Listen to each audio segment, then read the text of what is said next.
अधिवक्ता मंच जागरूक अधिवक्ताओं का एक मंच है, संगठन है, जिसकी तरफ से आज हम लोगों ने माननीय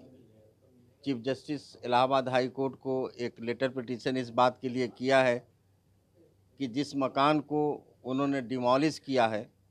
उस मकान की मालकी परवीन फातिमा है।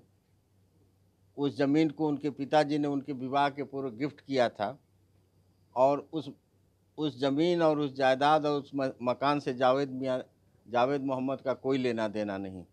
मुस्लिम प्रॉपर्टी लॉ के हिसाब से भी अगर किसी लड़की को कोई प्रॉपर्टी उसके घर से दी जाती है, एक्सक्लूसिव ओनर रहता है, तो उसमें उसका हस्बैंड का कोई शेयर नहीं बनता उसके जीवन काल में। याचिका में क्या मांग की गई? याचिका में हम लोगों ने कहा कि ये रिकंस्ट्रक्ट करके पुनर्निर्माण करके उनका घर दिया जाए, उनको पूरा मुआवजा दिया जाए और प्रयागराज विकास प्राधिकरण के उन अधिकारियों को दंडित किया जाए जो बिना किसी नोटिस दिए बैक डेट का एक फर्जी कागज़ लगा के 9 जून को उनके दरवाजे पर चस्पा करके उन्होंने बिना किसी तरह का अवसर दिए उस घर को ज़मींदोज करके उस घर की मालकिन और उनके 4 बच्चों को सड़क पर ला दिया और उनकी ज़िंदगी को घनघोर संकट में डाल दिया।